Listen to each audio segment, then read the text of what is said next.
আসসালামু আলাইকুম, আপনাদের সকলকে স্বাগতম জানাচ্ছি বিগিনার টু অ্যাডভান্স CTF সিরিজে। আজকের এই ভিডিওতে আমরা আলোচনা করব স্টেগনোগ্রাফি নিয়ে। পূর্বের ভিডিওতে আমরা এই টুলসগুলো নিয়ে আলোচনা করেছিলাম। আমরা স্টেগহাইড, zsteg, exiftool, stegoveritas,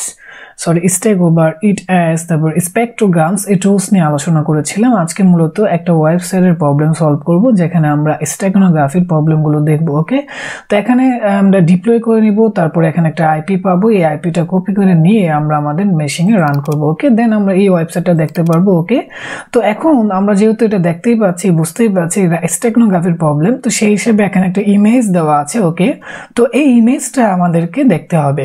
ওকে, তো এই ইমেজটা আমাদের যে কাজটা করতে হবে, ডাউনলোড করতে হবে, ডাউনলোড করে আমাদের কাজ করতে হবে। তো এই জন্য আমরা এখানে ক্লিক করতে পারি, অথবা আমরা যদি এটা গোবাস্টার দিয়ে ট্রাই করি, এটা আমরা গোবাস্টার দিয়ে যদি এটা আমরা দেখি, তাহলে আমরা একটা ফোল্ডার পাবো। সেই ফোল্ডারটার নাম হচ্ছে ইমেজেস। ওকে, তো ওই ইমেজের ফাইলে আমরা এই ইমেজগুলো দেখতে পারবো। মূলত এটা আমরা গোবাস্টার দিয়ে ট্রাই করে দেখতে পারি। যেহেতু ওয়েবসাইটের প্রবলেম, সেক্ষেত্রে আমাদের অবশ্যই বিভিন্ন বিষয় সম্পর্কে ওয়েবসাইটে দেখতে হবে। অ্যানম্যাপ কীভাবে ব্যবহার করে, গোবাস্টার কীভাবে ব্যবহার করে। তো গোবাস্টার দিয়ে যখন আপনি এই টার্গেট ওয়েবসাইটটাকে আপনি স্ক্যানিং করবেন, তাহলে বিভিন্ন ফোল্ডার দেখতে পারবেন, যে ফোল্ডারগুলো এই ওয়েবসাইটের জন্য ওপেন আছে।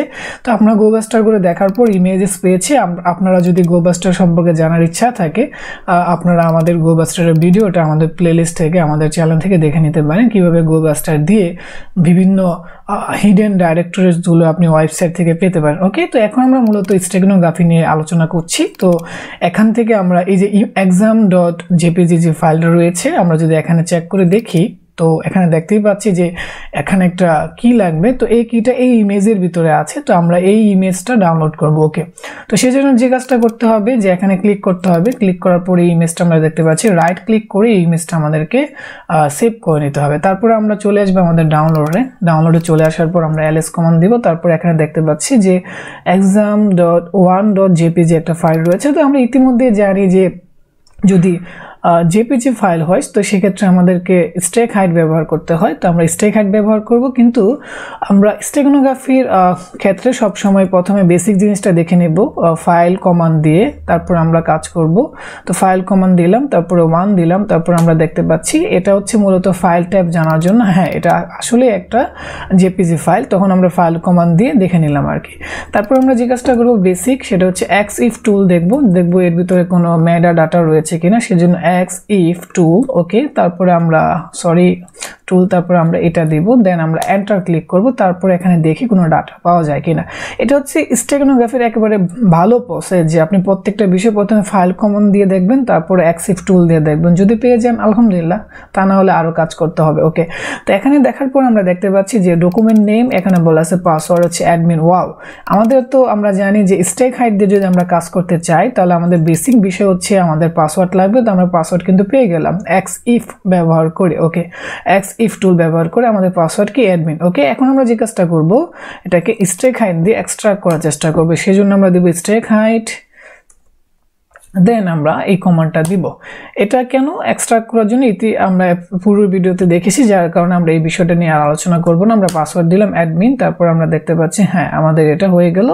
তো এই জন্য আমরা ডাটাটা পেয়ে গেলাম। তো আমরা যদি এখন ক্লিয়ার করি, ls দিই, তারপর আমরা এখানে দেখতে পাচ্ছি যে a.txt নামে একটা ফাইল আমরা পেয়ে গেলাম। আমরা এটা অ্যাড করব, দেন এটা দিব, দেন এটা রিড করে দেখতে পেলাম হ্যাঁ সুপার কি 1। ওকে, এটা হচ্ছে আমাদের প্রথম কি। তো আমরা এটা কপি করে নিলাম, দেন আমরা এখানে সাবমিট করব।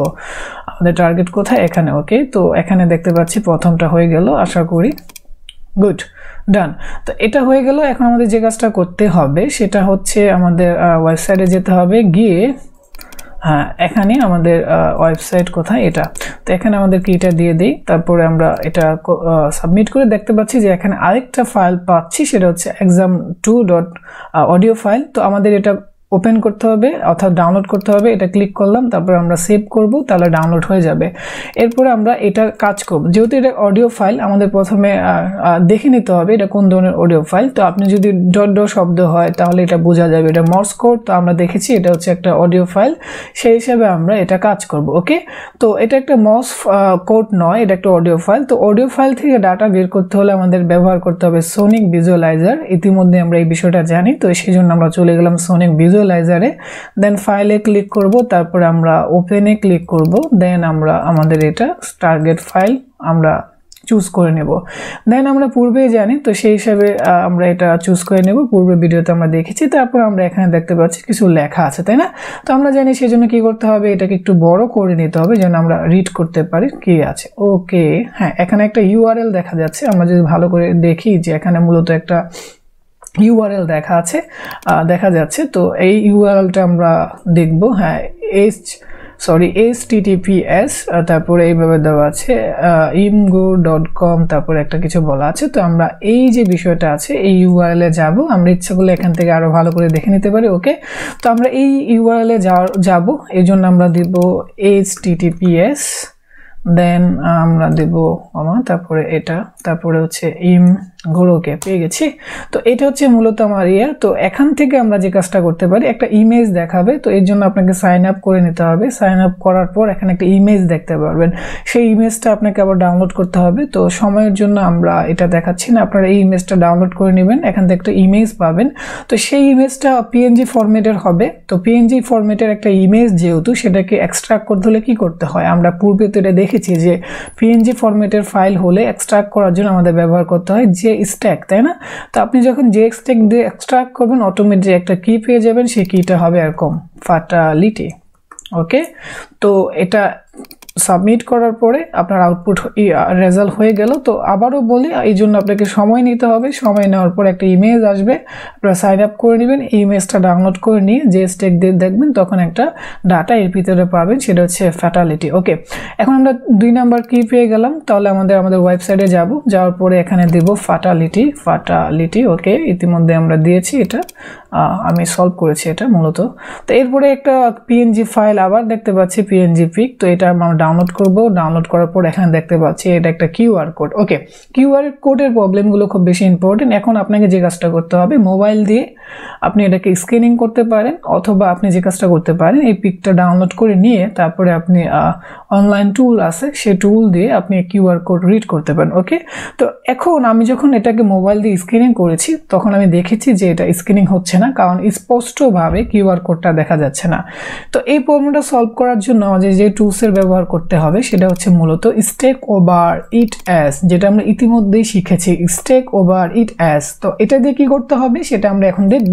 তো আপনাদের যে কাজটা করতে হবে, এটা ডাউনলোড করে নিতে হবে, সেভ করে নেবেন, দেন ডাউনলোডে চলে যাবেন, ls কমান্ড দিবেন। ls কমান্ড পরে এইটা দেখতে পাচ্ছেন কিউআর কোড পিএনজি, এটা আমরা ওপেন করি। ওকে, কিউআর কোড পিএনজি, দেন আমরা এটা ওপেন করে দেখতে পাচ্ছি এটা। তো আমরা স্ক্যানিং করলে এটা হয় না, কারণ এখানে স্পষ্ট বোঝা যাচ্ছে না কিউআর কোডটা। এই জন্য আমরা stegoveritas এর টুলসের ব্যবহার নিব, সেজন্য দেব stegoveritas, তারপর কিউআর কোড। এখানে কিছু করতে হবে না, আপনাকে মেটা ডাটা এগুলো করতে হবে না, জাস্ট ডিফল্ট কমান্ডটা দিবেন, দেন এন্টার ক্লিক করবেন, তারপর আপনারা রেজাল্ট পেয়ে যাবেন। ওকে, এন্টার ক্লিক করার পর রেজাল্ট পেয়ে যাবেন। যেহেতু আমি করেছি সেজন্য আমি করলাম না, সেই কাজটা আপনারা করবেন।